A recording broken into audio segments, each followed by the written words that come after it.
ในตลอดระยะ5 ปีผ่านมาคณะพักคณะบรรษาทุลภาพกองทัพได้สุ่มใส่ปรับปรุงเพื่อสร้างบรรดารายการต่างๆออกอากาศทางสถานีโทรภาพให้มีสีสันรับประกันด้านเทคนิคเคลื่อนไหวเก็บกำข้อมูลข่าวสารอยู่บรรดากลุ่มกองท้องถิ่นและติดตามการนำผักหลาดเพื่อออกข่าวให้ทันเหตุการณ์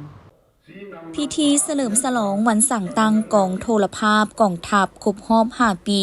ได้จัดขึ้นในวันที่20 ตุลาคมนี้โดยการเข้าร่วมเป็นประธานของสหายพลตรีวงศ์สอนอินปานพิมพ์รองเลขาคณะพักกระทรวงรองรัฐมนตรีกระทรวงป้องกันประเทศมีคณะพักคณะนำ4 กลุ่มใหญ่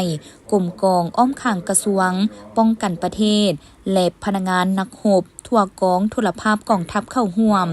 สหายพันเอกบุญเพ็งพรหมจันทร์หัวหน้าการเมืองกองโทรภาพกองทัพได้หวนคืนประวัติความเป็นมาแห่งการกำเนิดเติบใหญ่ขยายตัวและผลงานการเคลื่อนไหวของกองโทรภาพกองทัพประชาชนลาวในระยะ5 ปีผ่านมา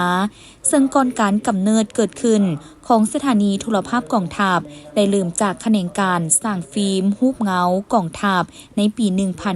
1977 ได้เป็นพื้นฐานอันสำคัญให้แก่บ้านเก่าแห่งการกำเนิดเติบใหญ่ขยายตัวกลายมาเป็นสถานีโทรภาพกองทัพประชาชนลาว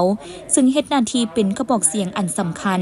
ในสนามรบแนวคิดวัฒนธรรมเป็นอาวุธที่แหลมคมในการต่อสู้ต้านกำลังอิทธิปรปักษ์ที่โฆษณาบิดเบือนแนวทางของพรรคโดยภายใต้การนำพาของพรรคประชาชนปฏิวัติลาวตลอดระยะการเคลื่อนไหวในระยะที่ผ่านมา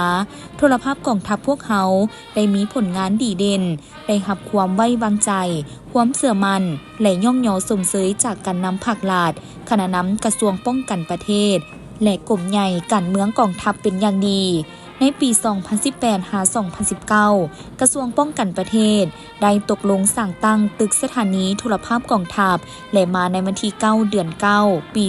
2020 กระทรวงป้องกันประเทศจึงได้จัดพิธีเปิดสถานีโทรภาพกองทัพประชาชนลาวขึ้นอย่างเป็นทางการ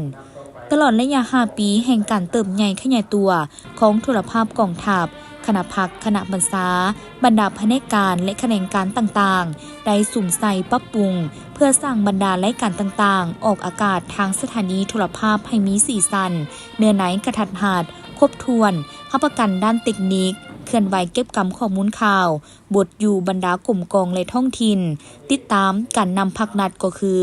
การนำกระทรวงป้องกันประเทศเคลื่อนไหวเยี่ยมยามเฮ็ดเวียกอยู่ภายในและต่างประเทศและเคลื่อนไหวเก็บกำข่าวในโอกาสวันสำคัญต่างๆของชาติของกองทัพออกอากาศให้มีประสิทธิผลรับประกันว่องไวทันสมัยเทียบทันกับสื่อมวลชนอื่นๆและเฮ็ดสำเร็จหน้าที่การเมืองที่ผักหลาดก็คือกระทรวงป้องกันประเทศมอบหมายให้เป็นอย่างดีโอกาสนี้ยังได้จัดพิธีมอบใบย่องยอของกลุ่มใหญ่การเมืองกองทัพให้กลุ่มกองร่วมหมู่แผนกการและแขนงการตื่มอีกในพิธีที่มีความหมายความสำคัญนี้ยังได้รับฟังการอบรมของสหายพลตรีวงศ์สอนอินปานพิมพ์ซึ่งได้เน้นให้คณะพักคณะบรรษาพนักงานนักข่าวนักเขียนพวกเขาต้องได้เสริมซึมกำแน่นแนวทางนโยบายของพรรคแต่ละระยะและหน้าที่ของกองทัพเฮาอย่างลึกซึ้งเพื่อโฆษณาเผยแพร่ให้ทั่วกองทัพทั่วปวงชนรับรู้เข้าใจ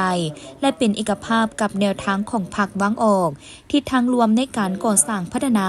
กองทัพในระยะใหม่เอาใจใส่ก่อสร้างตนเองและเฮ็ดให้กลุ่มกองมีความหนักแน่นเข้มแข็งและมีการพัฒนาดีขึ้นเป็นก้าวๆ